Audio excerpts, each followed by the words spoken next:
छोड़ दे मुझे।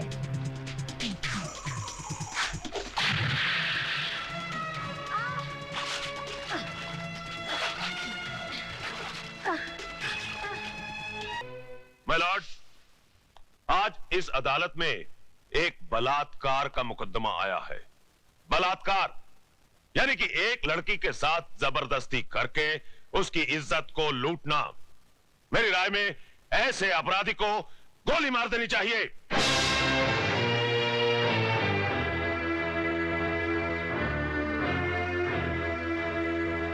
अगर एक लड़की अपनी मर्जी से एक लड़के के साथ हम बिस्तर होती है और उसके बाद अपने कपड़े खुद ही फाड़ती है, अपने बाल बिखेरती है और अपने ही नाखूनों से अपने बदन पे निशान लगाकर चिल्लाती है, बचाओ बचाओ मेरा बलात्कार हो गया, तो क्या अदालत मान लेगी? I object your honour. मेरे फाजिल दोस्त मिस्टर ज्ञान प्रकाश एफआईआर में दर्ज रिपोर्ट को झूठा कह रहे हैं। झूठी रिपोर्ट को झूठा कहना गलत नहीं है वकील साहब। रिपोर्ट लिखी किस पुलिस ऑफिसर ने थी माय लॉर्ड? उस पुलिस ऑफिसर ने जो सरदार करतार सिंह के कर्ज तले दबा है और बचपन में एक चोर था। इंस्पेक्टर खान, क्या ये सच है? माय लॉर्ड, दरअसल आप सिर्फ हाँ या ना में जवाब दीजिए। ये सच है। That's all your honour. जिस इमारत की नींव ही खोखली हो, उस इमारत का अंजाम क्या होगा? आगाज हुआ ही नहीं और आप अंजाम तक पहुंच गए वकील साहब। इस हादसे के चश्मदीद गवाह है योर ऑनर 40 मासूम छोटे छोटे बच्चे, जिन्हें ना ही आपकी बुलंद आवाज का खौफ है और ना ही किसी अंजाम की परवाह। आप फिक्र मत कीजिए वकील साहब, धीरे धीरे सबको बुलाऊंगा इस कटहरे में। माय लॉर्ड, सबसे पहले मैं मिस माला से कुछ सवाल पूछना चाहता हूं।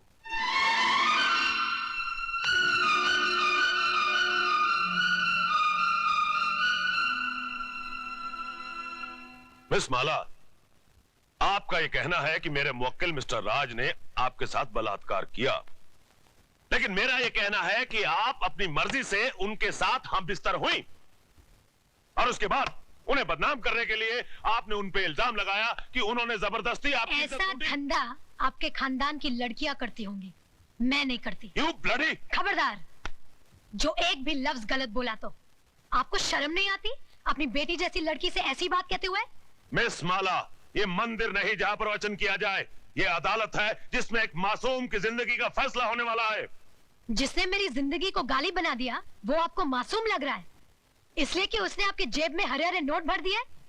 अगर नोटों के लिए ऐसे ही अपने जमीर को बेचते रहे तो एक दिन इसी कटहरे में मेरी जगह आपकी बेटी खड़ी होगी, जो ऐसे किसी रईस के बेटे की हवस की शिकार हुई होगी।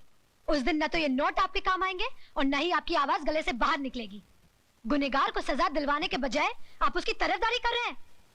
तुम जैसे वकीलों को तो जन्म देकर तुम्हारी माँ भी पछता रही होगी। Order order! आप क्या ऑर्डर ऑर्डर किए जा रहे हैं? क्या आप सबका जमीर मर गया है? ये वही हिंदुस्तान है जहाँ औरतों को पूजा जाता था, कभी सीता के रूप में तो कभी सावित्री के रूप में। और आज उसी देश में अगर औरत को एक बार नंगा किया गया तो इसकी इज्जत को ढाका नहीं गया, बल्कि बार बार नंगा किया गया, कभी प्रेस वालों ने तो कभी टीवी वालों ने, और अब ये वकील साफ कर रहे हैं और आप चश्मा साफ कर करके देख रहे हैं। अरे समाज के ठेकेदारों, क्या भूल गए तुम लोग? द्रौपदी को भी एक बार नंगा किया गया था, कौरवों का पूरा खानदान मिट गया था, आज उनके खानदान का एक भी वारिस नहीं बचा। वकील साहब, यही पूछना चाहते थे ना कि बलात्कार के वक्त वो मेरे ऊपर था या नीचे, उसके हाथ कहाँ थे, मेरे स्तन पर या मेरी जांघों पर? बंद कर दीजिए तमाशा, अपनी घर की बहू बेटियों को बेइज्जत करने का ये ड्रामा बंद कर दीजिए। कहीं ऐसा ना हो कि आज की औरत शर्म की दहलीज पार कर जाए। इस अदालत में कल जो मुकदमा आएगा वो ये नहीं होगा कि एक लड़के ने एक लड़की का बलात्कार किया, बल्कि ये होगा कि एक लड़की ने एक लड़के का बलात्कार किया। सिर झुकाए ये खड़ा होगा, ये मैं नहीं। Order order! The court is adjourned. ये लड़की है या किसी देवी का अवतार? अरे पिछले 30 साल में मैंने बड़े से बड़े धुरंधर वकीलों को अदालत की धूल चटवा दी, लेकिन इसने मुझ जैसे पहाड़ को अपने पैरों तले रोन के रख दिया। मगर आप तो अपने आप को माइक टाइसन कहते थे। माइक टाइसन को भी कोई मर्द नहीं पछाड़ पाया था। अरे उसे भी पछाड़ा तो एक मामूली सी लड़की ने। मगर अब हम क्या करें ये तो बताइए। इससे पहले कि कल सुबह जज अपनी कुर्सी पर बैठे, माला को इस दुनिया से उठवा दीजिए।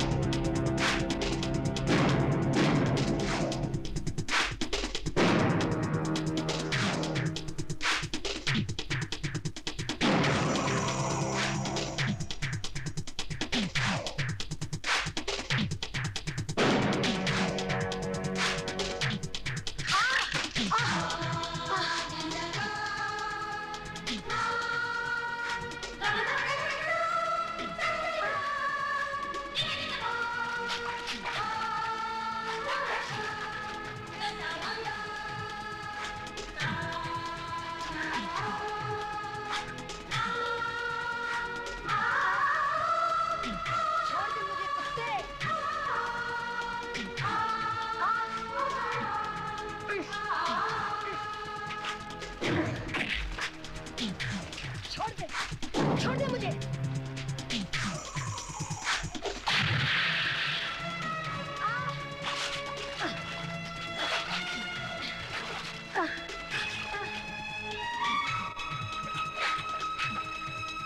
खोल दे साली का मुंह, इसके मुंह में तेजाब डालता हूं।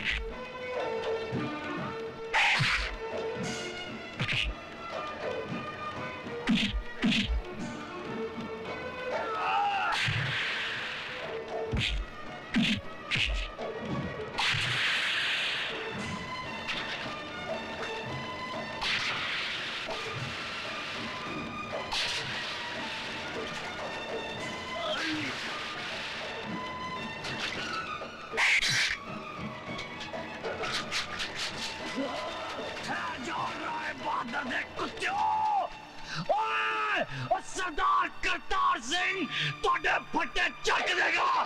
क्या लड़ा रहा है बहादुर पैर के टकेलू। मिलोड, पिछले 30 सालों से मिस्टर ज्ञान प्रकाश इंसाफ के इस मंदिर की चौखट पर अपना माथा टेकते आए हैं। इस देवी के चरणों में श्रद्धा के फूल चढ़ाते आए हैं, क्योंकि ये अब तक हर मुकदमा जीतते आए हैं। लेकिन आज जब पहली बार इन्हें शिकस्त की हल्की सी झलक दिखाई दी तो ये बौखला गए। इंसाफ के इस मंदिर से इनका विश्वास उठ गया, इस देवी में इनकी श्रद्धा टूट गई और इन्होंने अपने हाथों में इंसाफ के तराजू की जगह दौलत की तलवार उठा ली। मेरी मुवक्किल माला को इस दुनिया से उठाने का फैसला कर लिया, उस पर कातिलाना हमला करवाया।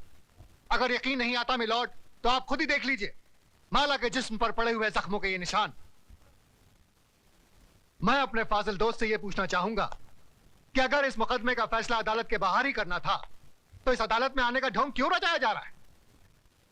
जब इन मासूम बच्चों के बयान के बगैर इस मुकदमे को अंजाम तक पहुंचाया जा सकता है तो फिर इन्हें क्यों बुलाया गया है?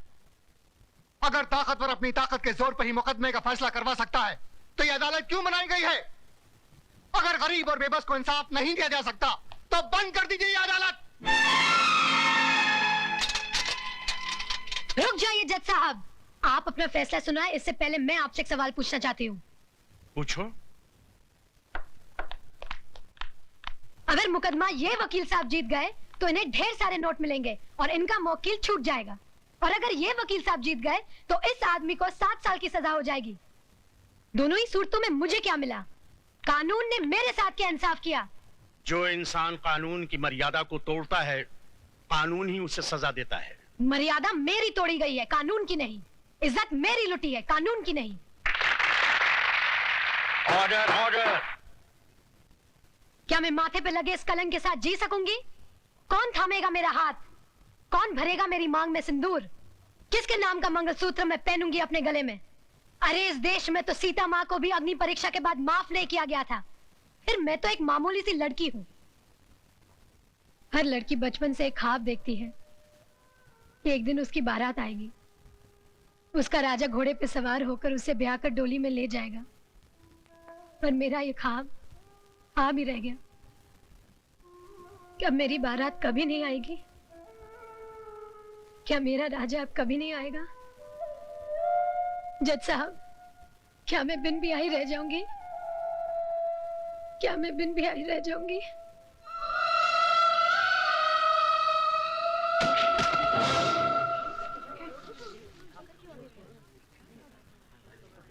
हाँ, अपने आप को दादा कहते हैं।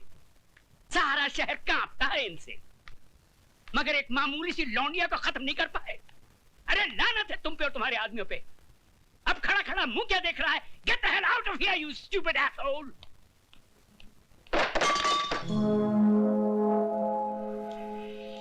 कौन है वहां? सामने आओ वरना गोली मार दूंगा। तुम किस किस को गोली मारेंगे साहब? एक गुनाह को छुपाने के लिए और कितने गुनाह करेंगे?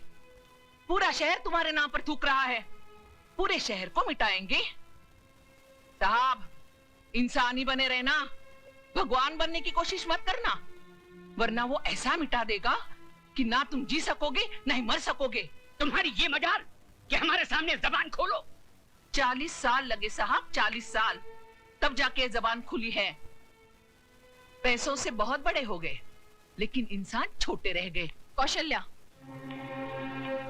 तुम्हें तमीज नहीं मालिक से कैसे बात की जाती है? तुम तमीज सिखाओगी मुझे, जिसने तुम्हारे मर्द को पैजामे का नाड़ा बांधना सिखाया है? अरे बहू, जब घर में आग लगी हो तो पानी डालकर उसे बुझाया जाता है, लेकिन तुम उस आग में तेल डाल रही हो। अगर इसी रफ्तार से तेल डालती रही तो कुछ ही दिनों बाद यहाँ हवेली नहीं शमशान घाट होगा। इनफ इज इनफ, नमक हराम, दफा हो जाए यहाँ से। और खबरदार जो फिर इस दहलीज पे कदम रखा। फिक्र मत करो साहब, तुम्हारी दहलीज पर पैर तो क्या, उस पर थूकूंगी भी नहीं। दोनों तरफ के गवाहों के बयानात सुनने के बाद और तमाम हालात को मद्देनजर रखते हुए ये अदालत इस नतीजे पर पहुंची है कि मुल्जिम राज ने जुर्म किया है और वो कानून का मुजरिम है। लेकिन कानून से पहले वो माला का मुजरिम है, जिसकी जिंदगी को उसने तबाह कर दिया और समाज में इज्जत से जीने का हक उससे छीन लिया। लिहाजा ये अदालत मुल्जिम राज को ये हुक्म देती है कि जिस लड़की को नंगा करके उसने बेइज्जत किया, उसी लड़की से शादी करके उसे अपने घर की इज्जत बनाए।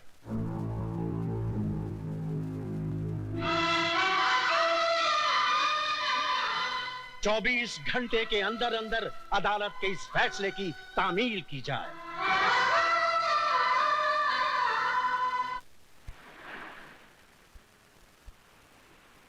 लिहाजा ये अदालत मुल्जिम राज को ये हुक्म देती है कि जिस लड़की को नंगा करके उसने बेइज्जत किया, उसी लड़की से शादी करके उसे अपने घर की इज्जत बनाए। 24 घंटे के अंदर अंदर अदालत के इस फैसले की तामील की जाए। मैं किसी भी कीमत पर उस लड़की को नहीं अपनाऊंगा। हाई कोर्ट में मुकदमा लड़ूंगा, सुप्रीम कोर्ट तक जाऊंगा। जाओ, जरूर जाओ। आज तो हम सिर्फ इस शहर में बेइज्जत हुए हैं, कल हमें सारे मुल्क में बेइज्जत करो और परसों सारी दुनिया में, ताकि वो लोग जिनकी आज तक हिम्मत नहीं हुई थी इस हवेली की तरफ आंख उठा के देखने की, घर में घुस आए और हमारे मुंह पे थूके। तो क्या मैं दुनिया की परवाह करूं, अपनी जिंदगी की नहीं? उस मामूली लड़की से शादी कर लूं मैं? अब वो एक मामूली लड़की नहीं रही, अखबारों की सुर्खियां बन गई है वो। इस शहर के हर आदमी की बेटी बन चुकी है वो। तुम्हारी भलाई बस इसमें है कि तुम कोर्ट का ऑर्डर मान लो और उस लड़की से शादी कर लो, वरना ये घर तबाह हो जाएगा। मैं आपके लिए 7 साल की सजा काटने के लिए तैयार हूं, मगर उस लड़की से मैं हरगिज़ शादी नहीं करूंगा। जिस लड़के ने सुबह का सूरज तक न देखा हो, जिसे किसी चीज को हासिल करने के लिए कोशिश तक न करनी पड़ी हो, उसे क्या मालूम कि जेल की कोठरी क्या होती है, उसका अंधेरापन कैसा होता है। अगर आप नहीं चाहते कि मैं 7 साल की सजा काटूं, तो क्या उम्र भर की सजा भुगतूं उस लड़की से शादी करके, अपनी जिंदगी तबाह कर लूं? शादी तुम करोगे, लेकिन अपनी जिंदगी तबाह करने के लिए नहीं, बल्कि उसकी जिंदगी तबाह करने के लिए। हम समझे नहीं बहू। बाबूजी, अदालत से उसने अपने लिए जिंदगी नहीं मौत मांगी है, इतने जुल्म और सितम ढाऊंगी कि इस हवेली की बहू बनने का ख्वाब मिट्टी में मिल जाएगा। सर्वमंगल मांगल्ये शिवे सर्वार्थ साधके शरण्ये त्र्यंबके गौरी नारायणी नमस्तुते। मंगलम भगवान विष्णु मंगलम गरुड़ध्वज मंगलम पुंडरीकाक्ष मंगलायस्तनो हरि। मात पितृ चरण कमलेभ्यो नमो नमः। स्थान देवताभ्यो नमो नमः। ग्राम देवताभ्यो नमो नमः। शरण्ये त्र्यंबके गौरी नारायणी नमस्तुते। हार पहना बेटी।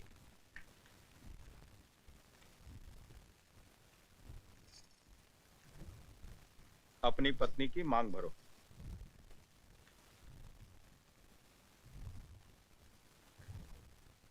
ऐसे नहीं बेटा, इस सिंदूर का अर्थ तो समझ लो। तुमने एक बार अपनी पत्नी की मांग में सिंदूर भर दिया तो तुम्हारे जीते जी ये सिंदूर कभी नहीं मिटेगा। इसका मतलब ये सिर्फ सिंदूर नहीं, इस बात की गवाही है कि तुम जिंदा हो और सही सलामत।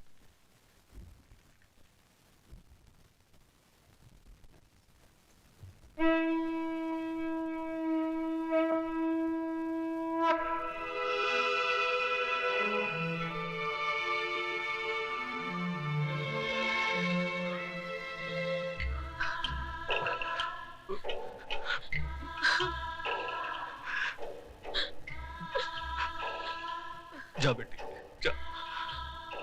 मैं वाहिगुरु से झोली फैला के तेरी खुशियों की भीख मांग लूंगा। जा।